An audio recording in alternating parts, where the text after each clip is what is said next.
அன்பிற்குரிய அல்லாஹ்வின் நல்லடியார்களே,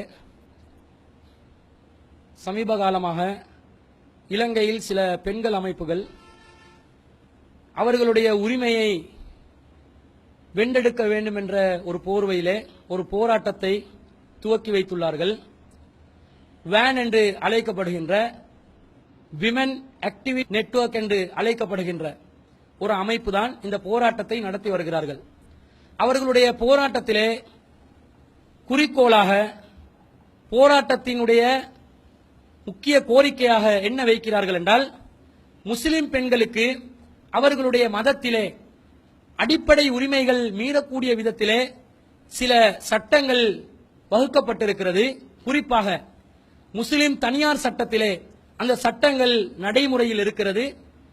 இலங்கையில் உள்ள பிற சமூக பெண்கள் அவர்களுடைய அடிப்படை உரிமைகளை எப்படி அனுபவித்துக் கொண்டிருக்கிறார்களோ அந்த அடிப்படையில் முஸ்லிம் பெண்கள் தங்களுடைய அடிப்படை உரிமைகளை அனுபவிக்கக்கூடிய ஒரு நிலை இல்லாமல் இருக்கிறது. அவர்களுடைய அடிப்படை உரிமைகளை மீறப்பட்டுக் கொண்டு வருகிறது. எனவே அந்த அடிப்படை உரிமைகளை பாதுகாப்பதற்காக வேண்டி முஸ்லிம் தனியார் சட்டத்தை முழுமையாக ரத்து செய்ய வேண்டும். முஸ்லிம் தனியார் சட்டத்தை எந்த சட்டம் அங்கீகரித்திருக்கிறதோ அந்த சட்ட அமுலாக்கத்தையும் நாங்கள் ரத்து செய்ய வேண்டும் என்று ஒரு கோரிக்கையை முன்வைத்திருக்கிறார்கள். எல்லா சமுதாயத்தையும் சேர்ந்தவர்களுக்கு தனியார் சட்டங்கள் இருக்கிறது. தமிழ் மக்களை, இந்துக்களை எடுத்துக்கொண்டால், யாழ்ப்பாணத்தை சேர்ந்த தமிழர்களை எடுத்துக்கொண்டால் அவர்களுக்கு தேச வளமை என்று அழைக்கப்படுகின்ற ஒரு சட்டம் இருக்கிறது. அதே மாதிரி மத்திய மாகாணங்களில் இருக்கக்கூடிய சிங்கள மக்கள், கண்டி பகுதியை சேர்ந்த சிங்கள மக்களுக்கு கண்டி விவாகம் மற்றும் விவாகரத்து சம்பந்தப்பட்ட சட்டங்கள் இருக்கிறது. அதே போன்று கிறிஸ்தவர்களுக்கு அவர்களுடைய மதம் சம்பந்தப்பட்ட 10 கட்டளைகள் உள்ளடக்கிய சில சட்டங்கள் இருக்கிறது. முஸ்லிம்களுக்கும் தனியார் சட்டம் இருக்கிறது. முஸ்லிம்களுடைய தனியார் சட்டம் 1954ஆம் ஆண்டு வகுக்கப்பட்ட முஸ்லிம் திருமணம் மற்றும் விவாகரத்து சட்டம். இந்த சட்டத்திலே இஸ்லாமிய மார்க்கத்திலே முஸ்லிம்கள் தனிப்பட்ட முறையில் கடைபிடிக்க வேண்டிய சில அம்சங்களை சட்ட மூலமாக்கி அதை முஸ்லிம்களுக்கு சிறப்பு சலுகையாக அனுமதித்திருக்கிறார்கள். ஏனைய மக்கள் எல்லாம் பொது சிவில் சட்டத்தின் ஊடாக கட்டுப்படுத்தப்படுகின்ற நேரத்திலே முஸ்லிம்கள் மாத்திரம் அவர்களுடைய சிவில் விவகாரங்களில் இஸ்லாமிய தனியார் சட்டத்துக்குள்ளே வருவார்கள்.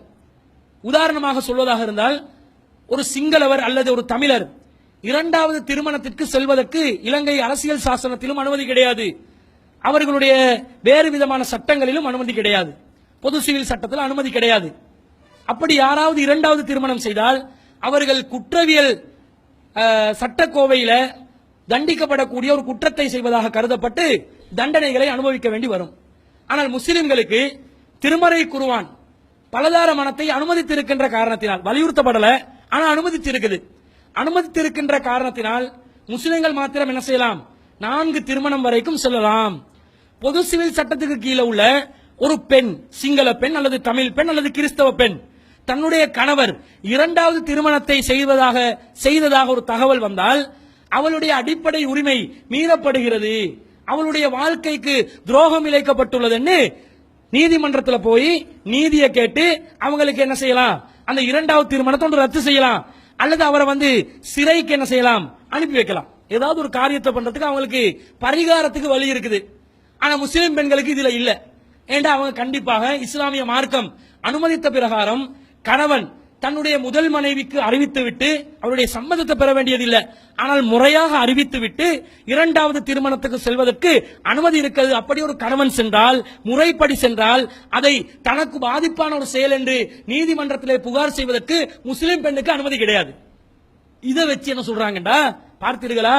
முஸ்லிம் பெண்கள் அநீதிக்கு உள்ளாக்கப்படுகிறார்கள், முஸ்லிம் பெண்களுக்கு அநியாயம் நடக்கிறது என்று ஒரு விஷயத்தை கிளப்பி எடுத்து சில முஸ்லிம் பெண்கள், கிழக்கு மாகாணத்தை சேர்ந்த புத்தளம் பகுதியை சேர்ந்த சில முஸ்லிம் பெண்களை அவர்களுடைய வாழ்க்கையில் அவர்களும் பாதிக்கப்பட்டுள்ளார்கள் என்ற ஒரு நிலைமையை ஏற்படுத்தி காட்டி இந்த முஸ்லிம் தனியார் சட்டத்தை அகற்றுங்க என்று சொல்லி ஒரு கடுமையான கோரிக்கையை முன்வைக்கிறார்கள். இந்த தனியார் சட்டத்துக்கு யார் அனுமதி கொடுத்தா என்று சொன்னா, இலங்கை அரசியல் சாசனத்தில் 1978ஆம் ஆண்டு அரசியல் சாசனம் வகுக்கப்படுது.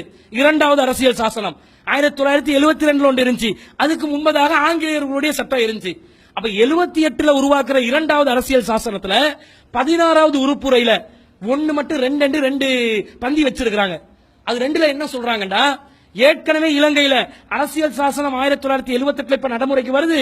அதற்கு முன்பதாக இருந்த சட்டங்கள், எழுத்தில் உள்ள சட்டங்கள், எழுத்தில் இல்லாத அனைத்து சட்டங்களும் இந்த 16வது உறுப்புரை மூலமாக அந்த சட்டங்களுக்கு அங்கீகாரம் கொடுக்கப்படுகிறது, ரத்து செய்யப்படல.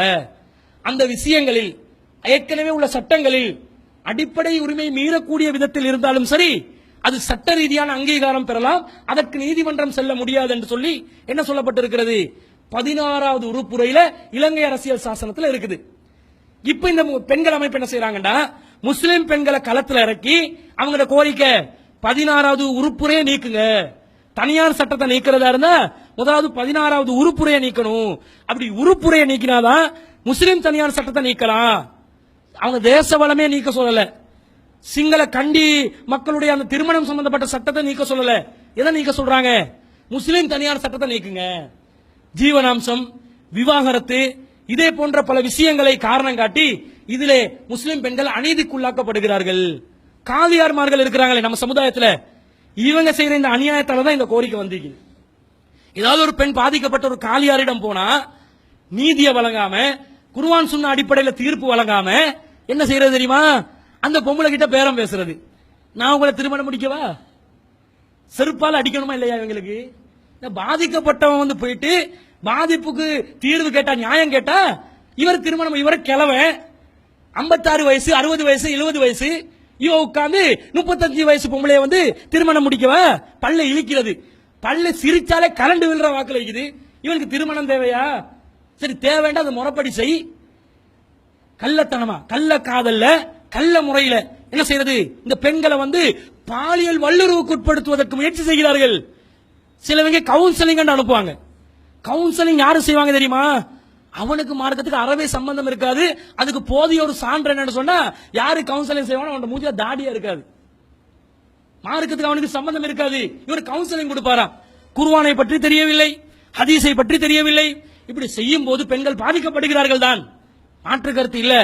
அதுக்கு என்ன பண்ணணும், காதியார்மார்களுக்கு சில சட்டங்களை போட்டு அவங்கள வந்து கவனிக்கக்கூடிய விதத்தில், கண்காணிக்கக்கூடிய விதத்தில் அவங்களுக்கு சில தகமைகளை ஏற்படுத்தி அவங்களை நியமனம் செய்யணும். அதையும் இந்த பெண்கள் அமைப்பு கேட்குது, காலியார்மார்களுக்கு சில அடிப்படை தகுதிகள் வேணும் தான், அதை நாங்கள் அங்கீகரிக்கிறோம். ஆனா அதுக்காக இவங்க ரெண்டாவது என்ன கேட்கிறாங்கடா, முஸ்லிம் பெண்களையும் காலியார்மார்களாக நியமியுங்கள், அவங்களை எங்களை நீதிபதிகளாக்குங்கள், எங்களையும் காலியார் சபையுடைய ஜூரி ஆக்குங்கள். இது வரம்பு மீறதா இல்லையா? அர்ரிஜாலு கவ்வாமூன அலன் நிசா, பெண்களை நிர்வகிப்பவர்கள் ஆண்கள், ஆண்களோட கையில தான் நிர்வாகம். இவங்க என்ன செய்யறாங்க, பெண்களுடைய கையில நிர்வாகத்தை கேட்கிறாங்க.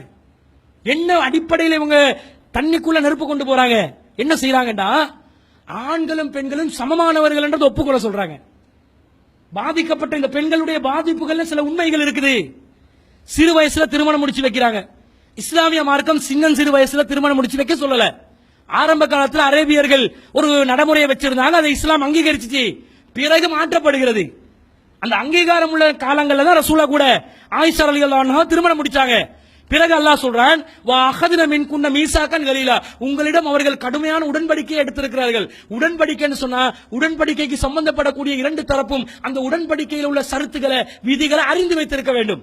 அப்ப ஒரு விஷயத்தை புரியக்கூடிய, அறியக்கூடிய விதத்தில் தான் திருமணம் நடக்க வேண்டும் என்று பிறகு சட்டம் மாற்றப்படுகிறது. எனவே நபிகள் நாயகம் ஸல்லல்லாஹு அலைஹி வஸல்லம் அவர்களுடைய அந்த ஆயிஷா ரலியல்லாஹு அன்ஹா அவர்களுடைய திருமணத்தை வைத்து சிறுவர் திருமணத்தை ஆதரிக்க முடியாது. ஒரு விவரம் தேவை. பெண்களுடைய சம்மதம் இல்லாமல் திருமணம் நடத்தப்படக்கூடாது என்று இஸ்லாம் சொல்கிறது. அதை இஸ்லாமிய மார்க்கம் வலியுறுத்துகிறது. ஆனால் இன்று முஸ்லிம் தனியார் சட்டத்தில் அந்த நிலைமை இல்ல, காணப்படல. வழி மட்டும் ஓகே சொன்னா போதும், வழி இல்லாமல் திருமணம் கிடையாது. சரிதான், சம்மதம் இல்லாமல், பெண்களுடைய சம்மதம் இல்லாமல், கன்னியானாலும் விதவையானாலும் சம்மதம் இல்லாமலும் திருமணம் கிடையாதுதான். அப்ப இப்படி சொன்ன மார்க்கத்தில் சில விஷயங்களை மாற்ற வேண்டி இருக்குதுதான், மாற்று கருத்து இல்ல. அதுக்காக ஆணும் பெண்ணும் சமமா, ஆண்கள் பலதாரமணம் செய்வதாக இருந்தால் பெண்களுக்கு என்ன செய்ய தேவையாம், பெண்கள் கிட்ட பெர்மிஷன் கேட்டு தான் போகணும். நாங்க பெர்மிஷன் கொடுக்காம எதையும் ஆண்கள் செய்யக்கூடாது. சரி, ஆண்கள் வந்து உழைக்கிறாங்களா, நாங்களும் உழைக்க போவோம், உழைக்க போறதுக்கு மார்க்க அனுமதிக்குது. உழைக்க போமா என்னையா, ஆணுடைய தயவுல நாங்க வாழ மாட்டோம், நாங்களே என்ன செய்வோம், நாங்களே சம்பாரிச்சு நாங்களே எங்கட சொந்த செலவை பார்த்துக் கொள்வோம். அப்ப இந்த பாதிக்கப்பட்ட பெண்களை பகடுகாயா பயன்படுத்தி சில மேற்கத்திய சதிவலைகள் என்ன செய்யுது, எங்களோட முஸ்லிம் சமுதாயத்தை அப்படியே பிரெயின் வாஷ் பண்றாங்க. பிரெயின் வாஷ் பண்ணி நீ பாதிக்கப்பட்டியா, காரணம் யாரு, முஸ்லிம் ஆண்கள் இல்ல, சட்டம் தான். சட்டம் யாரு சொல்றா, குர்ஆன் சொல்லுது, ஹதீஸ் சொல்லுது, மாத்த சொல்லு, இப்படி என்று சொல்லி மூளை செலவை செய்து இஸ்லாமிய தனியார் சட்டத்துல கை வைக்கிறாங்க. தனியார் சட்டத்துல எதெல்லாம் மாற்றம் செய்யப்பட வேண்டும் என்றால், அல்லாஹ் ரசூல் சொன்ன சட்டத்துக்கு அப்பால் சில விஷயங்கள் இருக்குது, மதுஹப் சட்டங்கள் இருக்குது, நடைமுறைக்கு சாத்தியமில்லாத சில சட்டங்கள் இருக்குது. அதுகளை மாத்தணுமே தவிர எது டிவைன் லோவாக இருக்கிறதோ, இறைவனுடைய சட்டமாக இருக்கிறதோ, அது எக்காரணத்தை கொண்டு மாற்றப்படக்கூடாது, மாற்ற முடியாது. முஸ்லிம் பெண்கள் இந்த அமைப்பை சேர்ந்தவர்கள் உங்களுக்கு விளக்கம் தேவை வேண்டாம், எங்களை அணுகுங்க. இவங்க பல அமைப்புகள் அணுகி இருக்கிறாங்க, அகில இலங்கை ஜமியத்துல் உலமா அணுகி இருக்கிறாங்க. திருப்திகரமான பதில் கிடைக்கல என்று அவங்களோட தரப்புல இருந்து தகவல் கிடைக்குது. இந்த தௌஹீத் ஜமாத் அணுகுங்க, உங்களுக்கு தனியார் சட்டத்தில் எது மாற்றப்பட வேண்டிய நிலையில் உள்ளது, எது மாற்ற முடியாது என்ற நிலையில் உள்ளது என்பதை நாங்க சொல்றோம். முஸ்லிம் தலைவர்களும் கவனத்தில் கொள்ளணும். நாம சட்டத்தை வச்சிருக்கிறோம், அதை ஒழுங்கா அமுல்படுத்துறதுக்கு எங்க கண்காணிப்புகள் சரியா தேவை. இந்த காவியார்மார்களை தனியாக